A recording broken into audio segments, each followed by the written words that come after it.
नमस्कार। Online learning academy Sikar में आपका स्वागत है। मैं बलवीर ओला। आज की क्लास में हम शुरुआत करेंगे राजनीतिक सिद्धांत की। राजनीतिक सिद्धांत।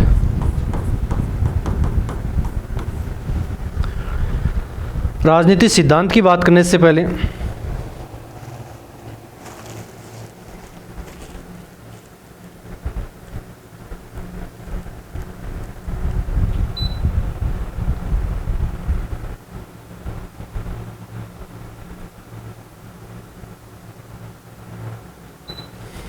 हाँ जी, राजनीतिक सिद्धांत की बात कर रहे हैं आज की क्लास में हम। राजनीतिक सिद्धांत की बात करें तो राजनीतिक सिद्धांत है वो दो शब्दों से मिलकर बना है, एक है राजनीति और एक सिद्धांत।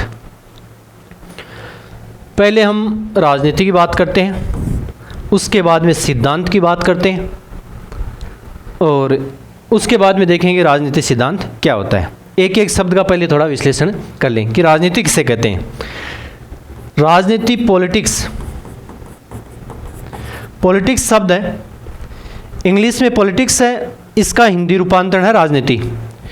पॉलिटिक्स शब्द बना है वो पोलिस शब्द से बना है। किस शब्द से बना है?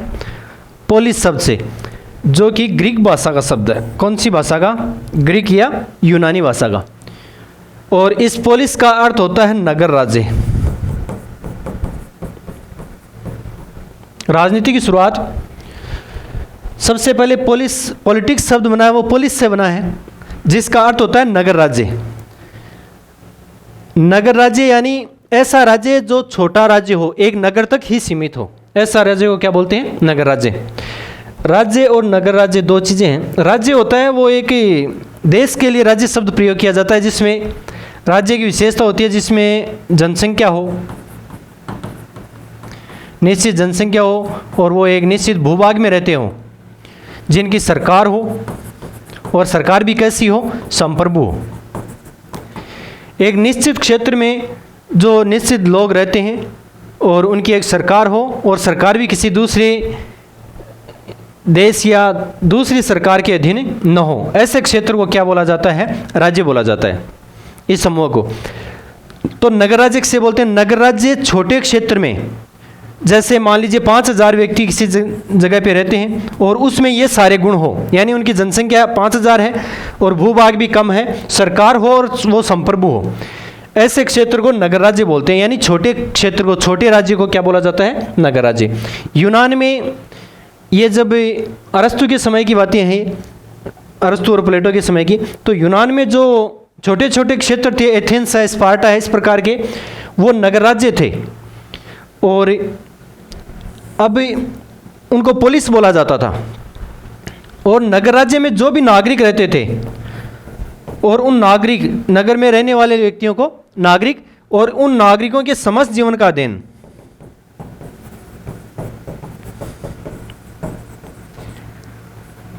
नागरिक जो रहते थे उनके समस्त जीवन का जिस अध्ययन जिस विषय में किया जाता था उसको बोलते हैं पॉलिटिक्स। किसको बोलते हैं?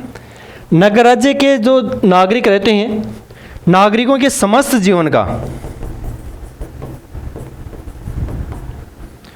नागरिकों के समस्त जीवन का जो अध्ययन किया जाता था, जिस विषय में अध्ययन किया जाता है उसको बोलते हैं पॉलिटिक्स। तो ये इसका शाब्दिक अर्थ है राजनीति। राजनीति का शाब्दिक अर्थ, राजनीति इंग्लिश में पॉलिटिक्स बोलते हैं, जिसका जो शब्द पॉलिटिक्स ग्रीक या यूनानी भाषा के शब्द पोलिस से बना है, जिसका अर्थ होता है नगर राज्य। और उस नगर में रहने वाले जो भी नागरिक रहते हैं उनके समस्त जीवन का जो अध्ययन जिस विषय में किया जाता है उसको बोलते हैं पॉलिटिक्स। तो इस प्रकार से पॉलिटिक्स शब्द की उत्पत्ति हुई है। पॉलिटिक्स शब्द सबसे पहले अरस्तु ने प्रयोग किया था। अरस्तु ने अपनी एक बुक लिखी थी जिसका नाम ही पॉलिटिक्स रखा था। अरस्तु ने सबसे पहले बुक लिखी थी पॉलिटिक्स। उस बुक का नाम पॉलिटिक्स रखा गया और अरस्तु को ही राजनीति का पिता कहा जाता है, क्योंकि अरस्तु से पहले उनके गुरु प्लेटो थे। अरस्तु के गुरु का नाम क्या था? प्लेटो था। प्लेटो राजनीति को अलग विषय के रूप में नहीं पढ़ते थे। उस टाइम में राजनीति को दर्शन के साथ में पढ़ा जाता। दर्शन विषय के साथ में ही पढ़ा जाता है। दर्शन कौन सा विषय था? दर्शन एक ऐसा विषय है जिसमें कल्पनाएं की जाती हैं, कल्पनाओं को तर्क के आधार पर सिद्ध करने की कोशिश की जाती है। कल्पनाएं की जाती हैं और कल्पनाओं के आधार पर, तर्कों के आधार पर इन कल्पनाओं को क्या किया जाता है? सिद्ध करने की कोशिश की जाती है। उसके बाद में इसमें मूल्यों का अध्ययन किया जाता है और इसमें नैतिकता का अध्ययन किया जाता है। ये दर्शन विषय की विशेषताएं हैं। दर्शन में कल्पनाएं की जाती हैं, जिस प्रकार से प्लेटो ने कल्पना की थी कि एक दार्शनिक राजा किस प्रकार का होता है। वो एक पढ़ा लिखा होगा, वो शिक्षित होगा, न्यायप्रिय होगा। उनको न्यायी बनाने के लिए साम्यवाद की स्थापना की जाएगी, पारिवारिक साम्यवाद की और संपत्ति का साम्यवाद की। इस प्रकार से कल्पनाएं की गई हैं। कल्पनाओं को तर्क के आधार पर सिद्ध किया जाता है। तो इस प्रकार से सबसे पहले अरस्तु से पहले प्लेटो के समय दर्शन और राजनीति को एक साथ में पढ़ा जाता था, अलग से राजनीति कोई सब्जेक्ट नहीं था। जब अरस्तु आए तो अरस्तु ने क्या किया? अरस्तु ने दर्शन को तो अलग कर दिया और राजनीति को अलग कर दिया। यानी राजनीति को अब दर्शन से अलग विषय के रूप में पढ़ाना शुरू कर दिया, दर्शन के साथ में नहीं पढ़ाते। राजनीति को अलग मान लिया और दर्शन को अलग मान लिया। इस वजह से अरस्तु को राजनीति विज्ञान का पिता कहा जाता है। राजनीति का पिता किसको बोलते हैं? अरस्तु को बोला जाता है। राजनीति का पिता किसको बोला जाता है? अरस्तु को, क्योंकि सबसे पहले अरस्तु ने ही राजनीति विषय को ये दर्शन विषय से अलग किया था। इस वजह से इनको राजनीति का पिता कहा जाता है। और आगे क्या कहा? आगे अरस्तु ने यह कहा कि राजनीति है वो मास्टर साइंस है। अरस्तु ने राजनीति को क्या कहा है? Master science.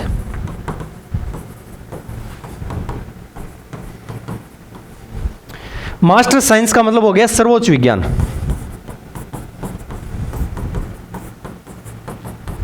कैसा विज्ञान? सर्वोच्च विज्ञान।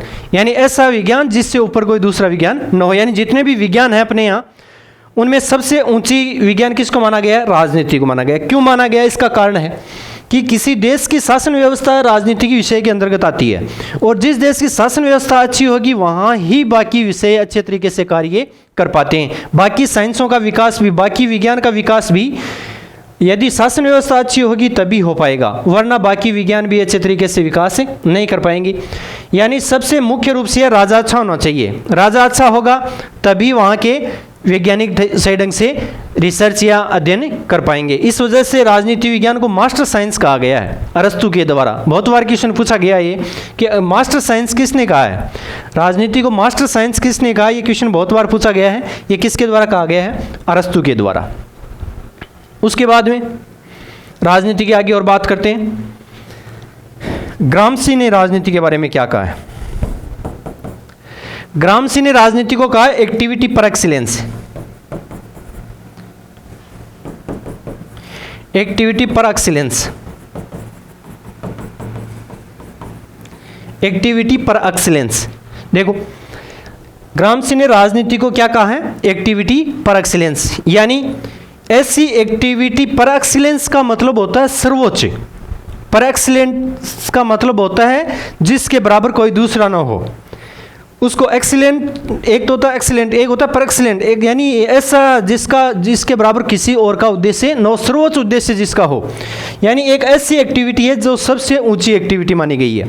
राजनीति को ग्रामसी के द्वारा क्या मानी गई है? सबसे ऊंची या सबसे अच्छी एक्टिविटी। अरस्तु के द्वारा इनको सर्वोच्च विज्ञान कहा गया है और ग्रामसी के द्वारा सबसे अच्छी एक्टिविटी कहा गया है। किसको? राजनीति को। इसी से मिलती जुलती एक डेफिनेशन और देखते हैं। हन्ना अरेंट का नाम आपने सुना होगा। हन्ना अरेंट, इनके बारे में इन्होंने बताया कि कोई भी एक्टिविटी, कोई भी जो कार्य गतिविधियां होती हैं वो दो तरह की होती हैं। एक होती है व्यावहारिक गतिविधि और एक होती है सैद्धांतिक।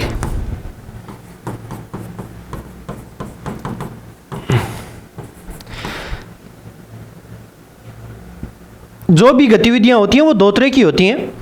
एक तो होती है व्यवहार के जीवन में, जिसको जीवन में डाला जा सके, और एक होती है लिखने के लिए, सिद्धांत बनाने के लिए होते हैं, किताबों में लिखने के लिए। तो यानी जो भी एक्टिविटी है वो दो तरह की हैं, एक है सैद्धांतिक और एक है व्यवहारिक। अब बताया कि व्यावहारिक एक्टिविटी होती हैं वो 3 तरह की होती हैं। व्यावहारिक गतिविधियां होती हैं वो 3 तरह की होती हैं। कौन कौन सी हैं? एक है लेबर, पहली एक्टिविटी है लेबर। दूसरी एक्टिविटी है वर्क, और तीसरी एक्टिविटी है एक्शन। इंग्लिश में याद रखना इनको। हन्ना अरेंट ने गतिविधियों को 2 तरीकों में बांटा है, व्यावहारिक गतिविधि और सैद्धांतिक। व्यावहारिक जो भी गतिविधियां होती हैं जो हमारे व्यावहारिक जीवन में काम में लेते हैं, वो 3 तरह की बताई गई है। कितनी तरह की बताई गई है? 3 तरह की। कौन कौन सी? एक है लेबर, एक है वर्क और एक है एक्शन। लेबर उस गतिविधि को कहते हैं जो हमारे खुद के लाभ के लिए जो भी कार्य हम करते हैं, अपने खुद के स्वार्थ सिद्ध करने के लिए। जैसे हम ब्रेड लेबर बोलते हैं, जिसको अपना जीवन चलाने के लिए, जीवन निर्वाह के लिए जो भी कार्य किए जाते हैं उसको लेबर बोला जाता है। जैसे कोई अपना पेट भरने के लिए रोटी कमा रहा है, उसको बोलते हैं लेबर। दूसरा होता है वर्क, यानी किसी संस्था का गठन करना। वर्क में क्या किया जाता है? खुद का हित शामिल होता है, प्लस साथ में दूसरों का भी हित साथ में शामिल होता है। वर्क का मतलब हो गया यहाँ पर ऐसा कार्य जिसमें खुद का भी हित हो और दूसरों का भी हित हो। जैसे कोई संस्था को हम स्थापित करते हैं, उसमें संस्था चलाने वाले का भी हित प्लस साथ में जनता की भी भलाई। और तीसरा होता है एक्शन। तीसरा क्या होता है? एक्शन। एक्शन का मतलब यहाँ हो गया कि ऐसी गतिविधि, ऐसा कार्य जो सार्वजनिक हो, यानी दूसरों के हित के लिए किया जाता है, खुद के हित की बात उसमें नहीं की जाती है, उसको बोलते हैं एक्शन। यानी खुद के स्वार्थ के लिए लेबर, खुद का भी थोड़ा उसमें स्वार्थ हो और दूसरे के हित के लिए हो, तो उसको बोलते हैं वर्क। और तीसरा होता है सार्वजनिक, यानी दूसरों के हित के लिए जो कार्य किए जाते हैं उसको बोलते हैं एक्शन। यानी कार्य 3 प्रकार के हो गए।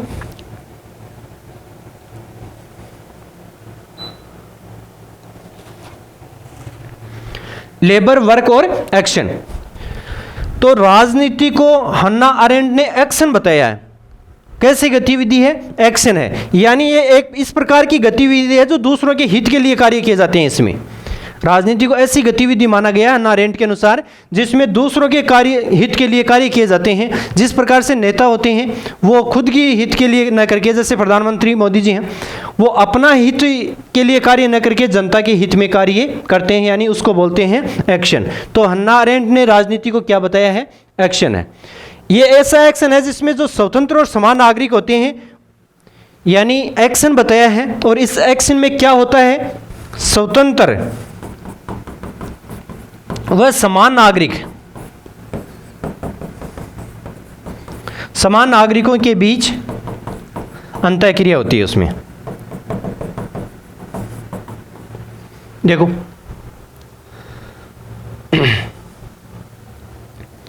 हन्ना अरेंट ने जो भी गतिविधियां उसको 2 भागों में बांट दिया। पहले सैद्धांतिक, व्यावहारिक, उसके बाद में व्यावहारिक गतिविधियों को 3 तरह के बांट दिया, लेबर, वर्क एंड एक्शन। अब राजनीति को एक्शन बताया गया है। हन्ना अरेंट के द्वारा राजनीति को क्या बताया गया है? एक्शन बताया गया है। यानी ये एक एक्शन है, ऐसा कार्य है जो सार्वजनिक की भलाई के लिए कार्य किए जाते हैं, सार्वजनिक हित के लिए कार्य किए जाते हैं, खुद के हित के लिए कार्य नहीं किए जाते हैं। इसमें ये ऐसा कार्य है जिसमें स्वतंत्र और समान नागरिक होते हैं, यानी ऐसे नागरिक जो स्वतंत्र हो, किसी दूसरे देश के अधीन नहीं हो, किसी दूसरी शक्ति के अधीन नहीं हो या किसी दूसरे व्यक्ति के अधीन नहीं हो। ऐसे और समान नागरिक यानी आर्थिक और सामाजिक रूप से बराबर नागरिकों के बीच की क्या है? एक अंतःक्रिया है, इसको बोला जाता है राजनीति। तो हमने 3 परिभाषाएं देखी हैं जिसमें तीनों में बड़ी बड़ी बात यह की गई है कि ये सबसे बड़ा कार्य है। राजनीति को व्यवहार रूप में क्या माना गया है? अरस्तु के द्वारा मास्टर साइंस माना गया है। ग्रामसी के द्वारा ऐसी एक्टिविटी मानी जाती है जो सर्वसे बड़ी हो, और प्लस साथ में आगे हन्ना अरेंट के द्वारा इसको एक्शन माना गया है। 3 परिभाषाएं हैं, ये कई बार पूछ ली जाती हैं, मिलान करने के रूप में भी लिखी जा सकती हैं। आगे आगे आते हैं आर्थर बेंटले।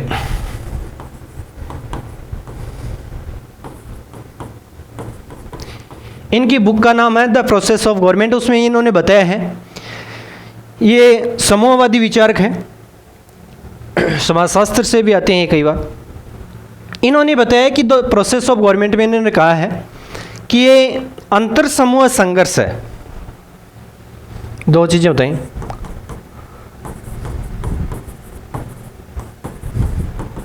राजनीति को आर्थर बेंटले ने क्या बताया है?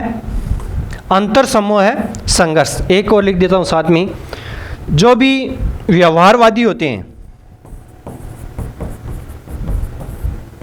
इन्होंने राजनीति को बताया समझौते की कला। दोनों मिलते जुलते हैं, थोड़ा ध्यान से देख लेना इसको। आर्थर बेंटले ने बताया इसको अंतर समूह संघर्ष, और व्यवहारवादियों ने इसको बताया है समझौते की कला। अंतर समूह संघर्ष कैसे? राजनीति में क्या होता है? समूह होते हैं, बहुत सारे समूह होते हैं अपने समाज में। यहां जैसे श्रमिकों का समूह है, मजदूरों का, जैसे किसानों का समूह है, अध्यापकों का समूह है, जाति समूह है, धर्म समूह है। इस प्रकार से हमारे समाज में बहुत तरह के समूह रहते हैं। हमारे राज्य में कई समूह रहते हैं। इन समूहों के बीच में आपस में संघर्ष होता है, वो ही क्या कहलाती है? राजनीति कहलाती है। समूह में संघर्ष कैसे? जैसे राजस्थान की बात करें तो राजस्थान में राजनीति का मतलब क्या हो गया? यहाँ पर जातीय समूह है, राजपूत, जाट, गुर्जर, माली, ये सारे समूह आपस में क्या करते हैं? संघर्ष करते हैं सत्ता प्राप्त करने के लिए। तो इन प्रकार के संघर्ष को ही क्या बोला जाता है? राजनीति। संघर्ष का मतलब यहाँ पर ये युद्ध से मतलब नहीं है और हिंसात्मक संघर्ष से मतलब नहीं है। यहाँ पर संघर्ष का मतलब है प्रतिस्पर्धा है, यहाँ पर कि आपस में प्रतिस्पर्धा के रूप में कार्य करना ही क्या कहलाता है? राजनीति कहलाती है। यानी समूह के बीच में संघर्ष होता है। जैसे जो ही चुनाव आते हैं, हर समूह अपने पास में ज़्यादा से ज़्यादा प्राप्त करने की कोशिश करता है। उसके बाद में क्या होता है? उनके बीच में समझौता हो जाता है, यानी सभी को अपने हिसाब से समझौता करना पड़ता है। जैसे किसी एक जाति के पास में मुख्यमंत्री आ गया, एक के पास में गृह मंत्री, इस प्रकार से मंत्रियों का बंटवारा करके जातिगत समीकरण साध लिए जाते हैं। ये जाति एक समूह के रूप में यहाँ पर व्यक्ति की उदाहरण के रूप में बताया गया है। ये आगे, यानी आर्थर बेंटले ने इसको अंतर समूह संघर्ष बताया है, और व्यवहारवादियों ने क्या बताया है कि समझौते की कला, यानी ये संघर्ष समूह आपस में संघर्ष करके लास्ट में क्या कर लेते हैं? समझौता कर लेते हैं। आगे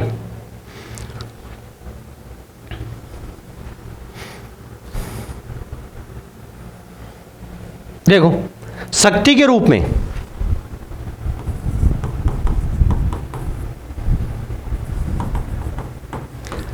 शक्ति की बात करें तो हम देखो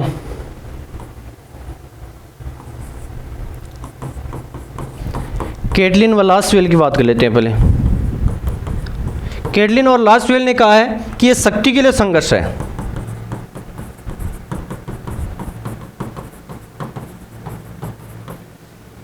क्या कहा है? शक्ति के लिए संघर्ष है।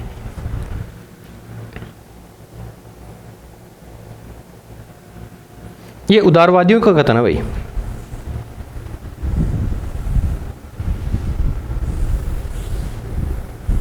समझौते कला उदारवादी है,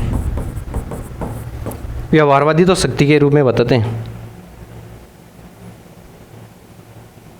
हाँ जी, कैटलिन और लास्टवेल ने शक्ति के संघर्ष के रूप में बताया है इसको, कि राजनीति क्या है? शक्ति के लिए संघर्ष है, यानी शक्ति प्राप्त करने की। यानी व्यवहारवादी व्यक्ति होते हैं जो राजनीति को विज्ञान के रूप में पढ़ना चाहते हैं, और मुख्य रूप से है सत्ता की प्राप्ति करना।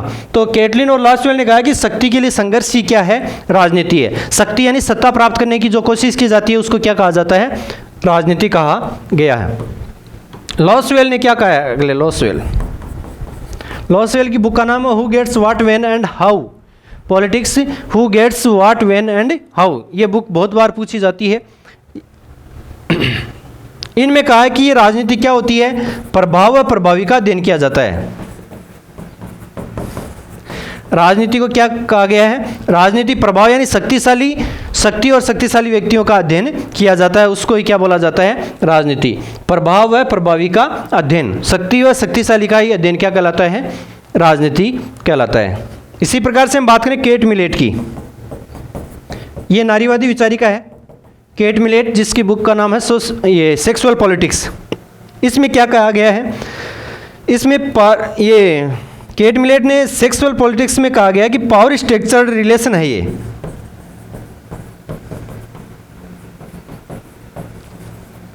पावर स्ट्रक्चर्ड रिलेशन,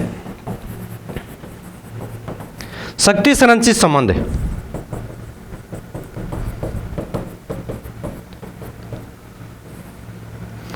शक्ति संरचित संबंध।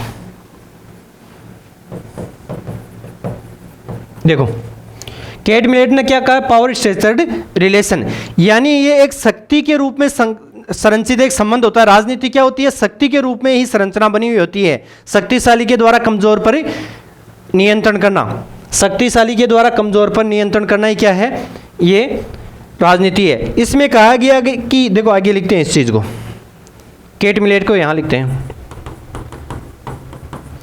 केट मिलेट ने कहा अपनी बुक सेक्सुअल पॉलिटिक्स से, इनकी बुक का नाम बहुत बार एग्जाम में पूछा गया है, याद कर लेना इसको। इसमें कहा गया कि एक सेक्स पावर स्ट्रक्चर रिलेशन होता है, यानी एक ऐसा रिलेशन होता है जिसमें पावर की शक्ति की संरचना होती है। इसमें क्या होता है कि एक समूह है, एक समूह होता है, एक समूह के द्वारा दूसरे समूह पर नियंत्रण किया जाता है।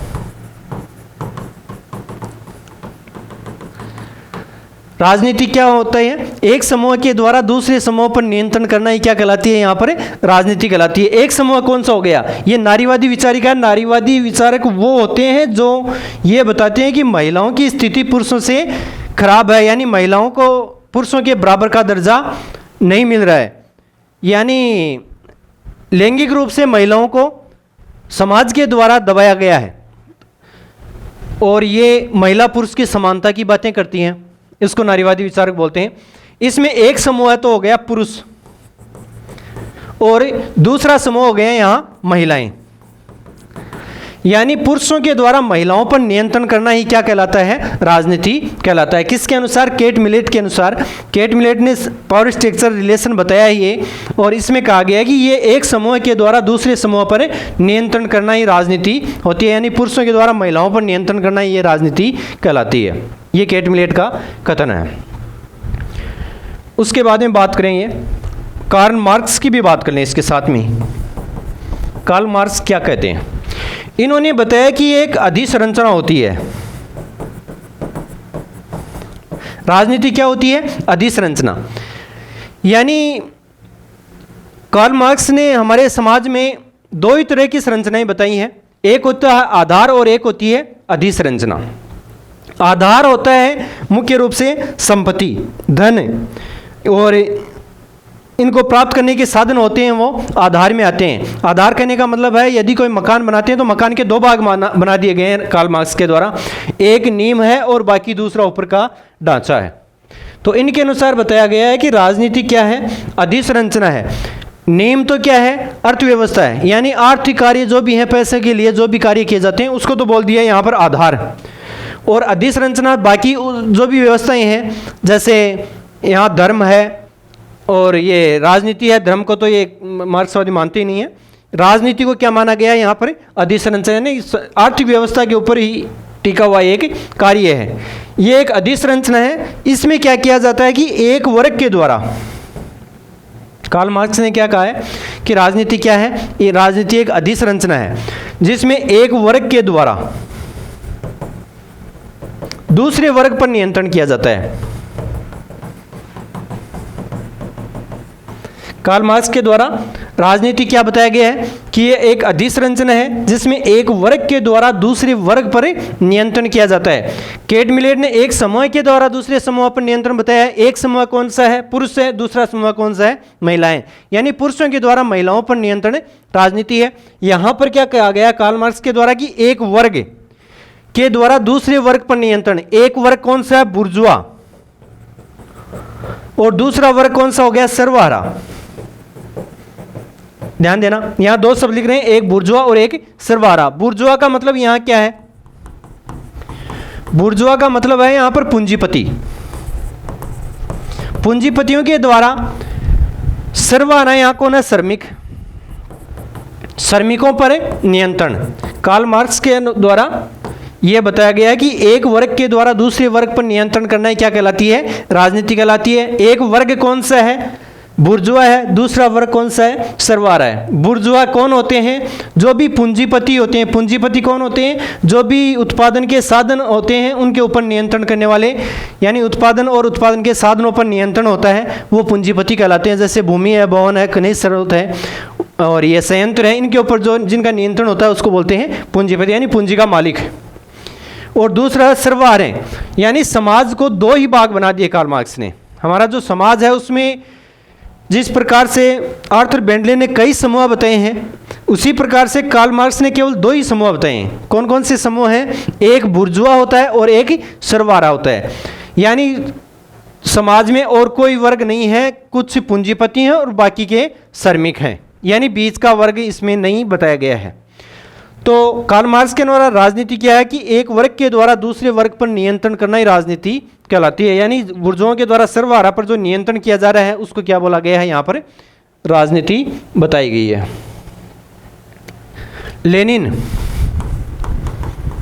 लेनिन महोदय ने कहा है कि ये एक घनीभूत अर्थनीति है। राजनीति क्या है, घनीभूत अर्थनीति है। घनीभूत रूप से क्या है, ये अर्थनीति है। अर्थनीति का मतलब है कि जो सारा कार्य है वो इस इकोनॉमिक्स पर ही टिका हुआ है, यानी सारा कार्य है। राजनीति क्या होती है, ये अर्थनीति यानी इकोनॉमिक्स को चलाना ही राजनीति है। यानी पैसों के जो धन की बात की जाती है यहाँ पर, जिस प्रकार से कार्ल मार्क्स ने कहा है कि पूंजीपतियों के द्वारा श्रमिकों पर नियंत्रण राजनीति है, तो इन्होंने कहा है कि ये राजनीति घूमती कहाँ पर है, अर्थव्यवस्था के चारों ओर ही घूमती है। यानी मैन इसका क्या है, इकोनॉमिक्स है इसमें मुख्य रूप से। आई बात समझ में? चलो ये बात हो गई लेनिन की। अब इसका एक नेगेटिव अर्थ भी है, राजनीति का एक नेगेटिव अर्थ भी है। चलो एक दो परिभाषा पहले दूसरी देख लें। एक है डेविड ईस्टन, नेगेटिव अर्थ की बात में करेंगे। एक दो परिभाषा, एक तो डेविड ईस्टन की देख लें और एक वाइजमैन की भी परिभाषा है, साथ में ऐसी परिभाषा राफेल भी देते हैं। इनकी दो की ओर देख लें। डेविड ईस्टन ने कहा है कि राजनीति क्या है, मूल्यों का आधिकारिक आवंटन ही राजनीति है।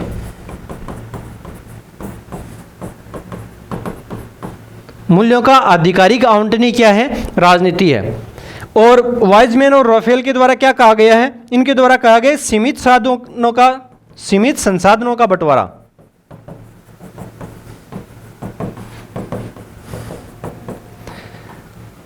सीमित संसाधनों का बंटवारा क्या कहलाता है, राजनीति कहलाता है। देखो ये परिभाषा जो डेविड ईस्टन के द्वारा बताई गई है, मूल्यों का आधिकारिक आवंटन, ये बहुत बार पूछी हुई परिभाषा है और आगे की एग्जामों में बहुत बार ज़्यादा ये संभावना बनी रहती है। हर तीसरी एग्जाम में ये परिभाषा पूछ ली जाती है, चाहे नेट की बात करें, चाहे आप फर्स्ट ग्रेड की बात करें, चाहे कॉलेज लेक्चरर की बात करें। सबसे ज़्यादा पूछी जाने वाली परिभाषाओं में से ये एक परिभाषा है। मूल्यों का आधिकारिक आवंटन ही राजनीति कहलाता है। मूल्य क्या है, मूल्य का मतलब यहाँ पर है संसाधन। मूल्य का मतलब यहाँ इस परिभाषा में मूल्य का मतलब क्या है, संसाधन, यानी संसाधन को बंटवारा करना। दोनों परिभाषाएं लगभग एक ही सेंस में बात हो रही है। मूल्यों का आधिकारिक आवंटन, आधिकारिक यानी जिसके पास में बांटने की शक्ति हो। जिस प्रकार से संसाधन कौन से होते हैं, व्यक्ति के जीवन को सुगम बनाने के लिए जो भी साधन हो उनको संसाधन कह सकते हैं। जिस प्रकार से नौकरी प्राप्त करने, ये भी एक संसाधन है। जिस प्रकार से ये हम खनिज संपदा को प्राप्त करने की कोशिश करते हैं, खान अलॉट होना, सड़कें बनाना, मानव जीवन को सुविधापूर्वक बनाते हैं, तो यानी ऐसी चीज़ें हैं, ये इनको प्राप्त करने वाले ज़्यादा हैं, चीज़ें कम हैं, वस्तुएं कम हैं। जैसे पद हैं, आरपीएससी के पास में फर्स्ट ग्रेड के मान लीजिए 2000 पद हैं, अब बांटने के लिए 2000 पद ही हैं, जबकि प्राप्त करने वाले लाखों की संख्या में हैं। तो इसको किस प्रकार से बांटें, यानी आवंटन करने के नियम बनाए जाते हैं। मूल्य है यानी ऐसे संसाधन हैं जिनको प्राप्त करने वाले ज़्यादा हैं और संसाधन कम है, तो उनको आवंटित किया जाता है। आवंटन कैसे किया जाता है, आवंटन करने के लिए उनको निर्धारित नियम बनाए जाते हैं। उन नियमों के अनुसार ही, और नियम बनाने का उनके पास में क्या होता है, अधिकार होता है। तीन चीज़ें इसमें, एक तो मूल्य है, एक आधिकारिक है, एक आवंटन है। यानी मूल्य संसाधन ऐसी चीज़ें हैं जो हैं कम और प्राप्त करने की कोशिश ज़्यादा लोग करते हैं। दूसरी चीज़ है, इनको आवंटित किया जाता है, यानी इनको देने के लिए नियम बनाए जाते हैं। जैसे आरपीएससी ने नियम बना दिया कि एग्ज़ाम फाइट करो और एग्ज़ाम पास जो सर्वोच्च अंक प्राप्त करेगा उसको ये फर्स्ट ग्रेड के पद दे दिए जाएंगे। और आरपीएससी के पास में ये पद देने का पावर है, कहने का मतलब सरकार के पास में ये पद देने का पावर होता है। इसी को क्या कहा जाता है? राजनीति कहा जाता है। ये सीमित संसाधन, यहाँ पर यही बात दोबारा से वाइजमैन और राफेल के द्वारा कही गई है। चलो आगे इसमें बात करें कि नेगेटिव सेंस में बात की जाती है राजनीति को, जैसे नेताओं के द्वारा जो धोखाधड़ी की बात की जाती है, भाषण देना और उसका झूठाई प्रचार करना, भाषण ऐसा देना जिससे कि वो कभी पूरा ही नहीं किया जा सकता हो, तो उससे लोगों का विश्वास उड़ जाता है उस चीज़ों से। धोखाधड़ी करना, ये रिश्वत लेना, भ्रष्टाचार फैलाना, नेगेटिव अर्थ में राजनीति का ये अर्थ निकलता है। तो इस प्रकार से 2-3 परिभाषाएं इससे संबंधित भी हैं। एक परिभाषा अर्नेस्ट बेन के द्वारा दी गई है, ये तो मजाक के रूप में से दे रखी है अर्नेस्ट बेन ने। एक जॉर्ज बर्नार्ड शॉ के द्वारा कही गई है। एक ऐसी परिभाषा हेनरी एडम्स के द्वारा, इनके द्वारा भी परिभाषाएं हैं। 3 परिभाषाएं इजी सी हैं, याद भी की जा सकती है, समझने वाली भी चीज़ें हैं। आजकल इन परिभाषाओं को शायद बहुत कम पूछा जाता है, इसलिए इनको कम ही लिखवाई जाती है। कैसे हैं देखो, अर्नेस्ट बेन ने क्या कहा राजनीति के बारे में। अर्नेस्ट बेन ने कहा है कि राजनीति क्या होती है कि सबसे पहले तो एक गलत समस्या को खोजा जाता है। समस्या होती है वो होती नहीं है, गलत समस्या को खोजते हैं, पहले गलत समस्या को खोज लिया जाता है। समस्या होती नहीं है, ऐसी प्रकार की समस्या को खोज लिया जाता है। जिस प्रकार से दिल्ली में प्रदूषण किस कारण से हो रहा है, ये एक समस्या है। अब इस प्रकार की जैसे कोई समस्या हो ही नहीं, उसको भी आगे फैला दिया जाता है नेगेटिव सेंस में, और उसका फिर गलत ही अर्थ निकाला जाता है, गलत ही उसका समाधान बताया जाता है, गलत ही समाधान खोजा जाता है उसका। गलत ही समस्या खोजते हैं, उसका गलत ही फिर समाधान निकालते हैं। ऐसे कार्य को क्या कहा जाता है? राजनीति कहा जाता है। ये अर्नेस्ट बेन के द्वारा कहा गया है। इसी प्रकार से जॉर्ज बर्नार्ड शॉ ने क्या कहा है? जॉर्ज बर्नार्ड शॉ ने कहा है कि जो भी घृणित लोग हैं, जो भी धूर्त हैं, जो भी असामाजिक तत्व हैं, उनका अंतिम शरण स्थल, धूर्तों का अंतिम लास्ट रिसोर्ट ऑफ स्कैंडल्स, धूर्तों का अंतिम शरण स्थल राजनीति होता है। यानी धूर्त लोग, जो ऐसे लोग जो जिनको हम असामाजिक तत्व बोलते हैं सामान्य भाषा में, यानी ऐसे लोग जो समाज के लिए हिंसा बढ़ावा देते हैं या फिर गलत कार्यों को आगे बढ़ाते हैं, जिसको हम जैसे गुंडे टाइप आदमी बोलते हैं। तो धूर्तों का अंतिम शरण स्थल, यानी गुंडा आगे चल के क्या बनता है? नेता बनता है। According to George Bernard Shaw के अनुसार क्या है कि जो भी खराब लोग हैं वो आगे चल के क्या बन जाते हैं? नेता बन जाते हैं। यानी खराब लोग आगे चल के राजनीति में शामिल हो जाते हैं। ये नेगेटिव सेंस के अंतर्गत इसका अर्थ दिया हुआ है। हेनरी एडम्स ने कहा कि ये घृणितों का व्यवस्थित संगठन है।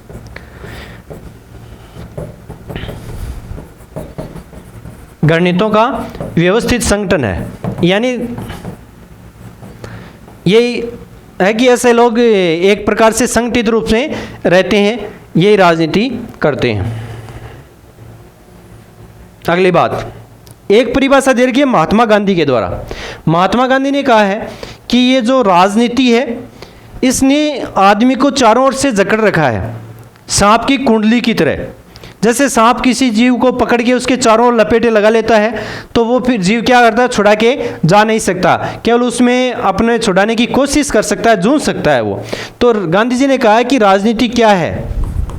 गांधी जी से पूछा गया कि राजनीति क्या है, तो इन्होंने कहा कि राजनीति है वो सांप की कुंडली की तरह है। सांप की कुंडली की तरह है, जिसमें प्रत्येक व्यक्ति को उसको घेर रखा है। यानी हमारे चारों ओर ही राजनीति होती है, हर कार्य में राजनीति होती है। बिजली देने में राजनीति होती है, बिजली काटने में राजनीति होती है, पानी देने में राजनीति होती है, बिजली, पानी, सड़क, हर कार्य में क्या है? राजनीति है। हमारे चारों ओर क्या है? राजनीति ही होती है। ये सांप की कुंडली की तरह हमें चारों ओर से जकड़ रखा है। इसी प्रकार से एक परिभाषा मैक्स वेबर की परिभाषा है। मैक्स वेबर ने क्या कहा है कि राजनीति होती है वो हार्ड बोर्ड की तरह होती है, हार्ड बोर्ड की तरह होती है, जो कि कठोर और क्या होती है? बोरिंग होती है। कठोर व बोरिंग होती है। ये परिभाषा भी मोस्ट है भाई, कभी भी एग्जाम में पूछी जा सकती है। कठोर व बोरिंग होती है। राजनीति क्या होती है? हार्ड बोर्ड की तरह होती है, कठोर और बोरिंग होती है। एक परिभाषा दी है माइकल ऑक्सफोर्ड ने।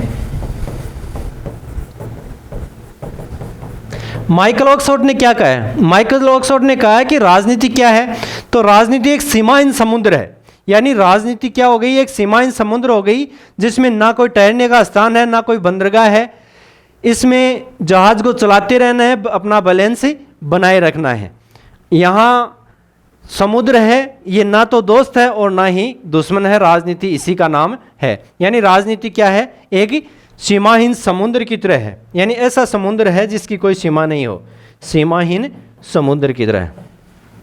ये बात किसने कही है? माइकल ऑक्सफोर्ड ने कही है।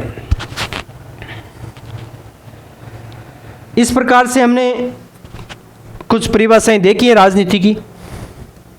अब बाकी परिभाषाएं और भी हैं इसमें, लेकिन मुख्य मुख्य परिभाषाएं बता दी हैं।